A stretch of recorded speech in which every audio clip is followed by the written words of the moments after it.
لڑکیاں جس دن شاورما کھا لیں ان کو رات کو چین سے نیند نہیں آتی کہ کاش شاورمے کا شاپر بھی چاٹ لیا ہوتا۔ شادی سے ڈر نہیں لگتا، اپنی جیسی اولاد سے ڈر لگتا ہے۔ ڈاکٹر نے بولا ہے کہ تم کافی کمزور ہو گئے ہو، انار کھاؤ اور جان بناؤ۔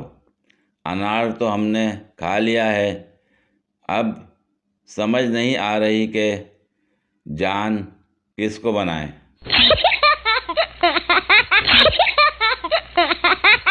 کل رات مجھے اندازہ ہوا کہ جب کوئی چھوڑ جائے تو کتنا درد ہوتا ہے، کوئی بچھڑ جائے تو کیسا لگتا ہے۔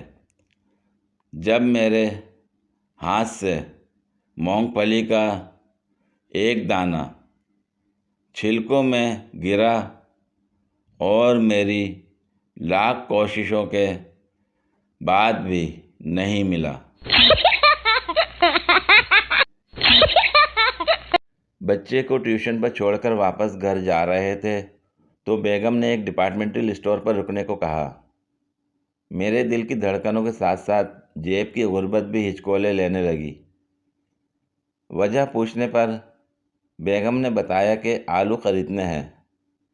میں نے شکوک و شبہات کے بیچوں بیچ بائک پارکنگ میں کھڑی کی اور بیگم کو لے کر اسٹور میں داخل ہو گیا۔ بیگم سیدھی کاسمیٹک اور جیولری والی سائٹ کی طرف لپکیں۔ کافی دیر تک جیولری اور دوسری اشیاء دیکھتی رہیں، وہاں سے کراکری والے پورشن میں چل دیں۔ میں بھی لیلے کی طرح پیچھے ہو لیا۔ کچھ دیر شیشے کے برتن اٹھا کر دیکھتی رہیں۔ بیگم کی حسرت بھری نگاہوں اور والہانہ انداز سے مجھے لگا کہ آج لمبا خرچہ ہونے والا ہے۔ میں نے دل ہی دل میں پارکنگ میں کھڑی اپنی پرانی بائک کی قیمت لگائی تو 20-22 ہزار سے زیادہ ملتے نظر نہ آئے۔ رکشے کا کرایہ جیب میں رکھ کر بھی خریداری کرنے پر وہ سب کچھ نہیں ملنے والا تھا جو بیگم دیکھ رہی تھیں۔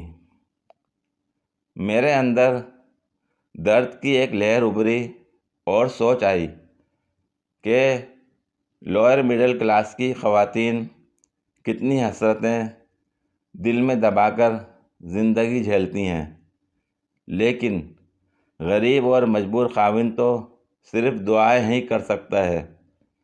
چنانچہ میں نے اب دعاؤں پر زور دیا اور بیگم کے دل کے نرم ہونے کی دعائیں کرنے لگا۔ شاید قبولیت کی گھڑی تھی، بیگم وہاں سے واپس پلٹیں اور سبزی والے علاقے کی طرف چل دیں۔ جاتے جاتے ہینڈ بیگز، پرفیومز اور دیگر چیزوں کے قریب رک رک کر دیکھتی رہیں۔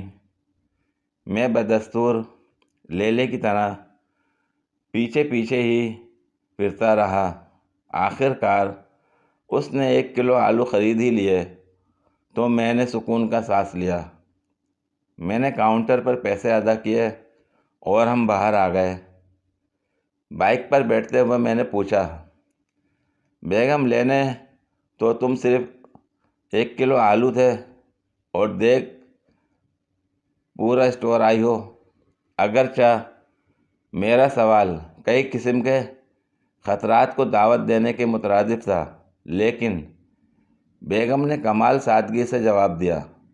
کہنے لگیں، راشد علی، بات یہ ہے کہ جب قسمت میں آلو لکھے ہوں تو بندہ لگژری آئٹم دیکھ کر ہی خوش ہو لیتا ہے۔ بات تو بیگم کی سچ ہی تھی، لیکن میں بھی کیا کر سکتا تھا۔ چنانچہ خود کو آلو آلو سا سمجھتے ہوئے بائک کو کک لگائی اور گھر کو چل دیے۔